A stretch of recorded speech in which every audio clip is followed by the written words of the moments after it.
Assalamualaikum warahmatullahi wabarakatuh. Halo hai sobat Kebumen, welcome back with us di podcast Ngopi Main, ngobrol pendidikan untuk masyarakat Kebumen. Oke, setelah sekian lama ya teman-teman, akhirnya kita bisa melaksanakan podcast Ngopi Main ini lagi ya.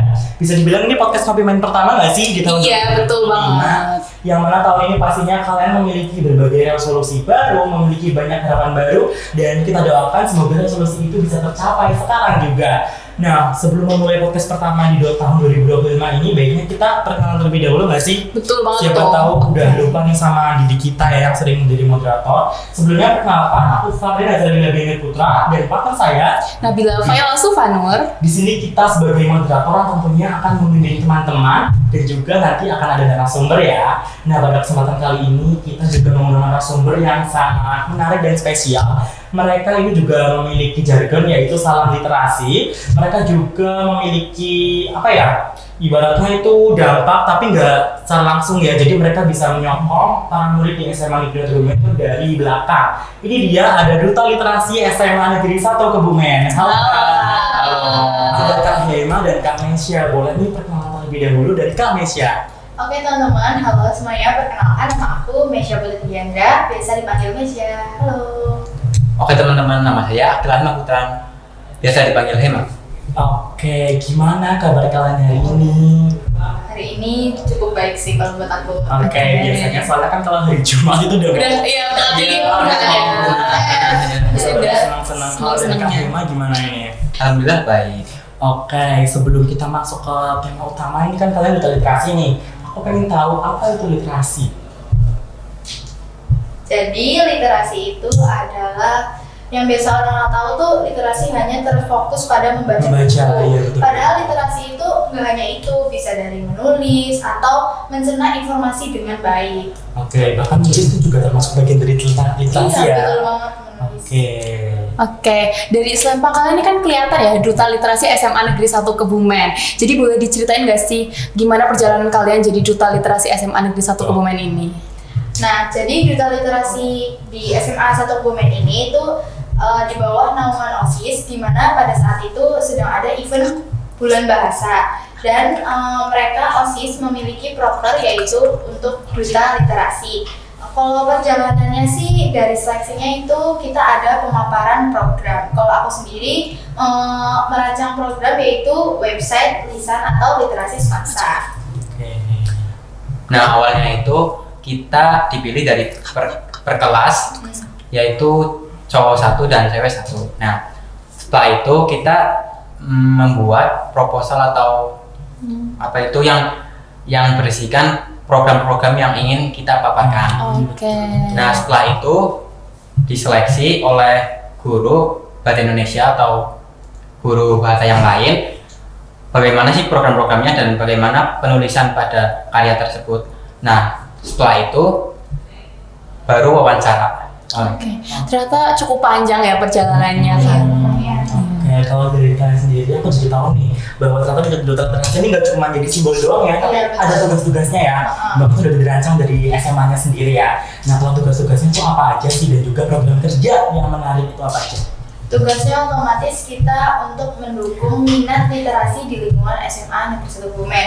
Kalau program kerjanya kita ada banyak, ada karakter dress up, terus ada website tadi, terus ada di IG kita pembuatan IG one day one entry, terus habis itu kita juga ada jadi kita baca buku, setelah itu kita mengulas di reels. Menarik banget, ternyata program itu banyak banget dan Iya. aku dengar ini kayak program itu sesuai dengan Gen Z nggak sih? Karena memang ini kan tujuannya untuk murid-murid yang ada di SMA Negeri 1 Kebumen dan kita bisa tahu ya remaja-remaja sekarang tuh jarang yang suka membaca nggak sih?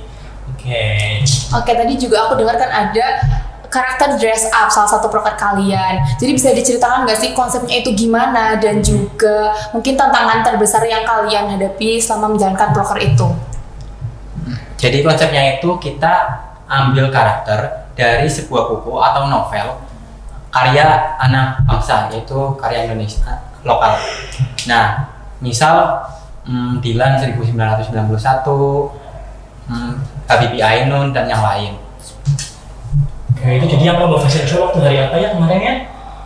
Pada saat itu intinya itu tentang event bulan bahasa. Oh iya, iya, bahasa. Tadi. Ingat-ingat. Kalian bisa ceritain nggak sih kayak secara struktural atau lebih rincinya dari lomba itu? Karena aku tuh penasaran banget gitu.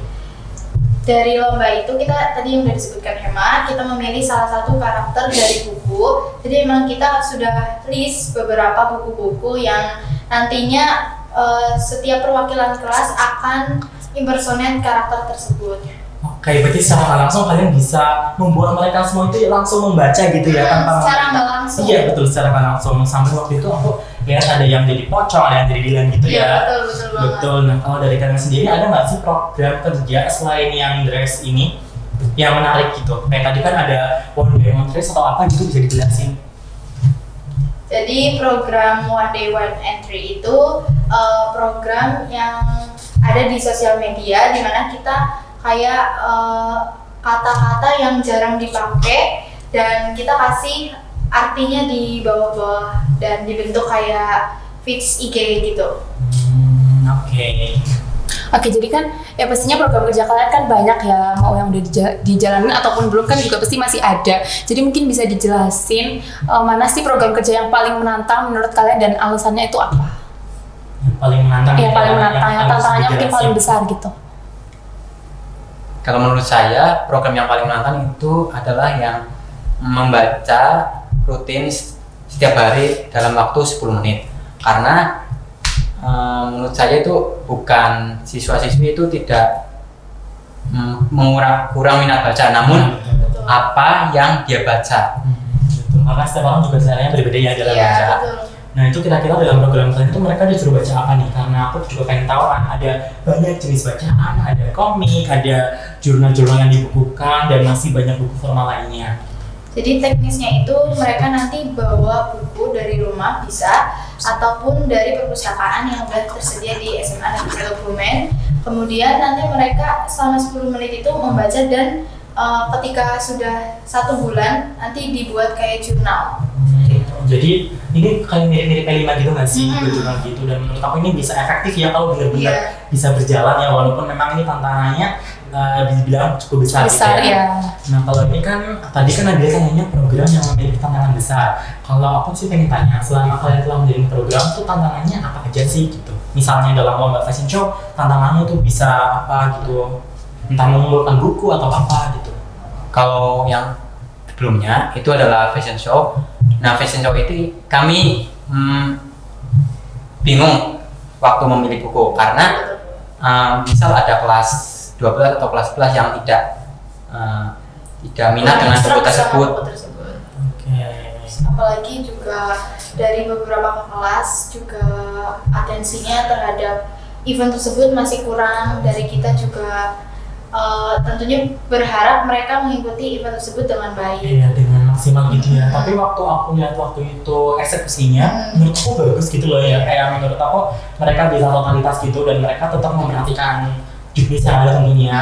Nah itu kan aku juga pengen tanya nih, waktu lomba-lomba itu kan yang awalnya ada sampai 2 pemeran sampai ke babak finalnya itu cuma 1 pemeran tuh gimana ceritanya? Apakah itu juknisnya memang begitu? Ya, kalau di juknis sendiri untuk yang sebelum final kita emang memperbolehkan karakter tambahan yang ada di buku tersebut. Jadi untuk mendukung suasana dari fashion show tersebut. Oke, nah kalau dari kriteria penilaian tuh apa aja ya? Kriteria penilaiannya ada dari kesesuaian buku, terus sama cara mereka impersonate-nya gimana, terus cara mereka menangkap apa sih tokoh itu gitu. Betul, jadi dicermati gitu ya? Iya, benar-benar. Oke, jadi kan tadi aku dengar tantangannya ada yang mengundurkan diri gitu ya. Iya, Jadi betul. mungkin kelihatan dari situ kurang literasi gitu ya. Jadi gimana menurut kalian supaya anak muda sekarang tuh lebih tertarik dengan literasi? Karena yang sering kita dengar kan sekarang minim ya orang-orang mau literasi gitu. Padahal kan literasi udah bisa dilakukan di mana aja, menggunakan handphone, apalagi juga sekarang kan udah bisa. Jadi gimana sih caranya supaya anak muda lebih tertarik dengan literasi? Yang pertama itu ada akses. Nah, kalau akses ini SMA Negeri 1 Kebumen sudah menyediakan seperti perpustakaan. Nah, yang kedua itu ada culture atau budaya. Nah, budaya ini itu yang kita harus lebih tekuni lah lebih. Jadi misal ada orang yang gemar membaca atau yang suka membaca itu jangan kita kayak katain malah kutu buku atau yang lain, jadi jangan kita judge lah orang itu. Oke, benar. Sebelum masuk ke pertanyaan terakhir mengenai harapan ini ya, aku pengen tahu, tadi kan kita sudah bahas banyak ya, ada jenis banyak literatur dan juga tadi Kak Hima telah menjelaskan bahwa setiap orang tuh memiliki selera buku yang berbeda. Nah, aku tuh pengen tahu nih, gimana sih cara membaca itu bisa menjadi suatu hal yang efektif, entah itu membaca komik atau membaca jurnal, itu baiknya membaca yang mana gitu. Karena aku pengen tahu, karena biasanya kalau kita baca jurnal kan sangat bosan gitu ya. Sedangkan kalau membaca komik itu kita bisa baca sampai berjam-jam gitu. Apakah itu tergantung dengan topiknya atau dengan apanya? Ya kalau dari aku pribadi, kalau untuk meningkatkan minat literasi kayak gitu tuh, kalau aku lebih suka apa sih yang aku baca gitu. Jadi mau sebanyak apapun bukunya, mau setebal apapun, aku pasti bakal baca karena aku emang interest sama topik tersebut. Jadi kunci utama itu di topiknya. Iya, atau bisa juga kalau kita nih Gen Z, kalau nggak ada gambarnya tuh rasa bosan. Iya, biasanya suka yang ada gambarnya. Betul banget. Bisa Ya. ngantuk lah atau apalah gitu kan. Tapi menurut kalian baca komik itu bisa jadi efektif nggak? Kalau menurut aku efektif sih, apalagi kan ada kayak animasi-animasinya, jadi ada visualisasinya kita membaca gimana. Gak cuman kita baca tulisan terus kita memvisualisasikan di otak. Iya. Sebenarnya itu ada sih komik yang mengangkat isu-isu yang penting gitu, kayak sebenarnya kan banyak yang nggak berbobot kan. Banyak sih pasti itu kayak Kalau komik sih jarang, mungkin majalah kayak seperti majalah Tempo dan majalah yang lain. Oke, karena mereka sudah menjawab semua pertanyaan dari kami dan memang dari literasi ini perjalanan kalian masih panjang ya. betul. Harapan kalian untuk semuanya nih, terutama sih untuk murid semansa ya, Iya, gimana murid sih semansa. harapannya kalian ke depannya?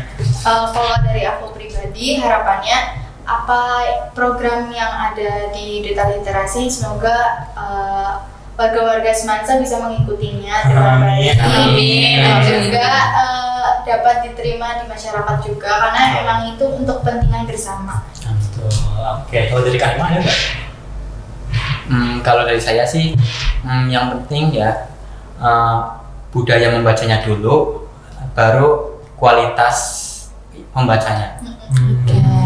Berarti emang harus banyak literasi ya, Banyak apalagi di literasi, sering udah baca-baca sekarang. Iya, gitu ya. betul. Oke, karena mereka sudah menjawab semua pertanyaan ya, kita langsung saja kesimpulannya. Kesimpulannya adalah mereka ini sebagai duta literasi ini, mereka itu nggak cuma sebagai simbol loh ya teman-teman. Mereka juga ada tugas tersendiri karena aku juga sering lihat ya, kalian sempat kumpul nggak sih waktu itu? Iya, sempat Iya, kan? dulu kita sempat membahas program-program kerja program yang bakal kita lakukan untuk apa. Terus kita juga analisis kekurangannya di mana dan kita juga sempat ya waktu itu meet sama guru-guru, kita tanya juga ini kurangnya di mana atau ada masukan dari guru gitu. Berarti juga harus ada kunci komunikasi Iya, dengan berbagai betul. pihak ya, karena Betul. biar nggak miskomunikasi gitu betul. ya. Oke, mungkin podcast pada kegiatan hari ini yang memang di tahun 2025 ini bisa berjalan dengan lancar ya, alhamdulillah ya. Oke, mungkin hanya itu podcast hari ini. Wassalamualaikum warahmatullahi wabarakatuh.